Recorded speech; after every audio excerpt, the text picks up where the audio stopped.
Indian army का एक ऐसा फौलादी बॉडी वाला जवान जिसके आगे अच्छे अच्छे बॉडी बिल्डर भी फेल है। क्या आपने भारत की पहली लेडी रोबोट को देखा है? आज देखेंगे और वीडियो के लास्ट में आपको सुनाऊंगा एक ऐसी लड़की की कहानी जो अपने पापा को हजारों किलोमीटर साइकिल पर ले गई। नंबर 9। वैसे तो भारतीय सैनिक की फिटनेस का कोई जवाब नहीं होता, लेकिन सेना में कुछ जवान ऐसे भी हैं जिनकी बॉडी नेक्स्ट लेवल है, जैसे कि अनुज कुमार टालियान की। भारतीय सेना का ये हवलदार मद्रास इंजीनियर ग्रुप का सैनिक है, लेकिन पेशे से सैनिक अनुज कुमार एक प्रोफेशनल बॉडी बिल्डर भी है, और वो भी वर्ल्ड क्लास, जिन्होंने 12 साल की उम्र से कुश्ती की शुरुआत की। और ये सफर ऐसा शुरू हुआ कि एक से बढ़कर एक मुकाम तो आते गए, लेकिन सफर आज भी जारी है। आज देश विदेश में होने वाली एक से बढ़कर एक बॉडी बिल्डिंग चैंपियनशिप में जहां अनुज उतर जाते हैं, इनकी जीत ही पक्की हो जाती है। और वो क्यों, इस बाहुबली को देखकर समझ आ ही रहा होगा। लेकिन 2019 में तो अनुज ने इतिहास रच दिया, जब इस साल ये मिस्टर इंडिया तो बने ही, अनुज ने वर्ल्ड बॉडी बिल्डिंग चैंपियनशिप जीतकर सेना और देश दोनों का एक साथ नाम रोशन किया।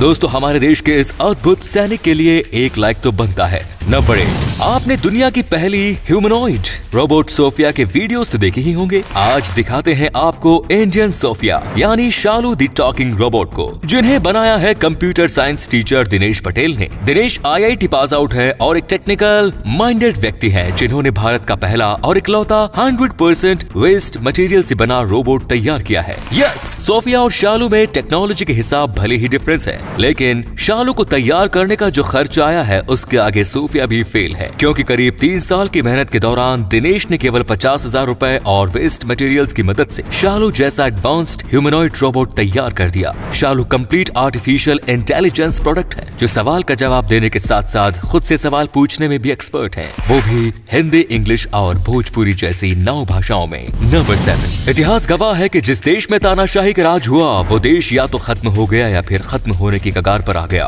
और वो भी केवल एक व्यक्ति की वजह से, जैसे कि ये इडी अमीन, युगांडा देश का पूर्व राष्ट्रपति, जिसे इतिहास बूचर ऑफ युगांडा के नाम से याद करता है, क्योंकि इसके नाम 5 लाख हत्याओं का आरोप है, जो आरोप साबित होने से पहले ही मुजरिम को मौत के घाट उतार देता था। महज 9 साल के राजपाट में इसने सनक की सारी हदें पार कर दी। गोरों से इसकी नफरत का ये हाल था कि इस तानाशाह ने 4 अंग्रेजों को अपना गुलाम सिर्फ इसलिए बनाया ताकि वो चारों इसे अपने कंधे पर उठाकर एक जगह से दूसरी जगह ले जाएं, और दुनिया देख सके कि काले भी गोरों पर राज कर सकते हैं। इदी अमीन की 5 बीवियां थी, जिनसे उसने 43 बच्चों को जन्म दिया, लेकिन साल 1979 इसकी तानाशाही का दम घुटने लगा और ये देश छोड़कर भाग गया। नंबर 6। पेड़ों से हमें कई चीज मिलती है, ये आप सभी अच्छे से जानते हैं, पर क्या आप जानते हैं कि पेड़ों से हमें एक सीख भी मिलती है, जिसे अगर सब अपना ले तो दुनिया काफी बेहतर हो जाएगी। जब किसी पेड़ में एक पर्टिकुलर टाइप के न्यूट्रिएंट्स की कमी हो जाती है, तो वो पेड़ अपने पड़ोसी पेड़ से उस न्यूट्रिएंट को ले लेता है, और टाइम आने पर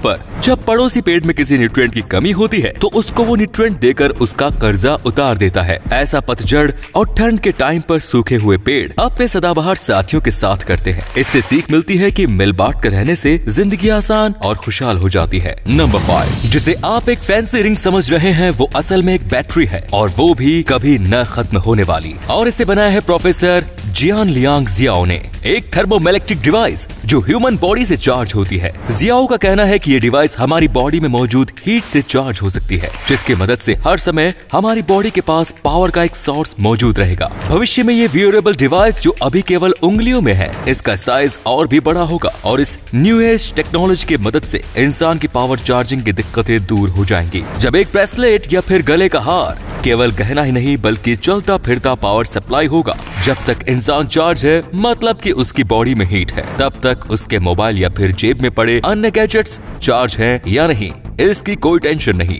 नंबर 4। साल 2020 जहां पेंडेमिक सबके लिए सरप्राइज था, कुछ लोग ऐसे भी थे जिन्हें इस साल डबल सरप्राइज मिला, जैसे कि जस्टिन ओसिनासेक। ऑस्ट्रेलियन फायर सर्विस में काम करने वाला ये फायर फाइटर उस समय सरप्राइज रह गया जब इसकी 13 साल पुरानी अंगूठी इसे वापस मिली। जस्टिन के लिए ये सरप्राइज इसलिए था क्योंकि ये रिंग समुद्र में गिरी थी जब वो अपने दोस्तों के साथ बीच पर मस्ती कर रहे थे। लेकिन भला हो ब्रूस फिलिप्स का, जिन्हें हाल ही में ये रिंग बीच किनारे पड़ी मिली। वो चाहते तो खुद भी इसे रख सकते थे, लेकिन इन्होंने इसका फोटो सोशल मीडिया पर पोस्ट कर दिया और ये पोस्ट जिसके लिए किया गया, किस्मत से इसे जस्टिन ने देख भी लिया और जैसे ही जस्टिन ने पुरानी यादों का ओटीपी ब्रूस को कंफर्म किया, ब्रूस ने ये रिंग उन्हें लौटा दी, जिसे पाकर जस्टिन बेहद खुश हुए। नंबर 3, कड़ाके की ठंड हो या कड़ाके की गर्मी, ज्यादातर भारतीयों का दिन शुरू होता है गर्म चाय की चुस्कियों के साथ। पर क्या आप जानते हैं कि चाय शब्द असल में हिंदी का शब्द नहीं है? चाइनीज में टी को चा कहा जाता है और उसी से निकला है चाय शब्द। अब सवाल उठता है कि आखिर चाय को हिंदी में क्या कहते हैं? चाय को हिंदी में दुग्ध जल मिश्रित शर्करा युक्त पर्वतीय बूटी कहा जाता है। क्या इस फैक्ट से पहले आप ये जानते थे? कमेंट्स में लिखकर जरूर बताइए। नंबर 2,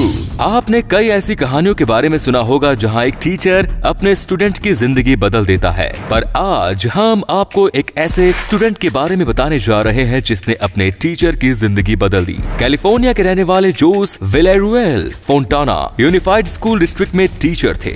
लॉकडाउन में जैसे ही स्कूल बंद हुए उनकी जॉब चली गई, जिसकी वजह से अब ना तो उनके पास रहने को घर था और ना खाना खरीदने के पैसे। इसके बारे में जब उनके स्टूडेंट रह चुके स्टीवन नेव को पता चला तो उन्होंने लोगों से डोनेशन इकट्ठा करना शुरू कर दिया और अपने टीचर को उनके बर्थडे पर डोनेशन से इकट्ठा हुए पैसों का $27,500 का एक चेक दे दिया। नंबर 1, आपने ज्योति कुमारी का नाम तो सुना ही होगा। 15 साल की बिटिया जिसने पिछले साल 1200 किलोमीटर साइकिल चलाई। 8 दिनों के इस सफर में इस लड़की ने गुरुग्राम से दरभंगा की दूरी तय की, वो भी अपने अपाहिज पिता को बैठाकर। पिछले साल लॉकडाउन के समय ये अद्भुत कारनामा कर ज्योति सुर्खियों में आई थी। ये सफर जितना मुश्किल भरा था, इसने ज्योति को उतना ही मशहूर भी कर दिया। डोनाल्ड ट्रंप की बेटी इवांका से लेकर देश विदेश के कई नामचीन लोगों ने नए जमाने के इस लेडी श्रवण कुमार की जमकर तारीफ। यही नहीं, साइकिलिंग फेडरेशन ऑफ इंडिया ने ज्योति को साइकिलिंग को अपना करियर चुनने का ऑफर भी दिया, जहां फेडरेशन ने उन्हें मुफ्त ट्रेनिंग देने का ऐलान किया। यही नहीं, जल्द ही ज्योति सिनेमा के बड़े पर्दे पर भी दिखने वाली है, जहां खुद अपनी ही बायोपिक में ये लड़की ज्योति के किरदार को निभाती नजर आएंगी। फिल्म का नाम है आत्मनिर्भर। दोस्तों, अगर आपको ये वीडियो अच्छा लगा तो आप अपने दोस्तों के साथ इसे शेयर जरूर करें। इससे हमें मोटिवेशन मिलता है और भी अच्छी वीडियोस लगातार बनाते रहने के लिए। आपने 5 मिनट देने के लिए बहुत बहुत धन्यवाद। ऐसे ही वीडियोस देखते रहने के लिए सीक्रेट इंडियन टीवी को अभी फॉलो करें। धन्यवाद।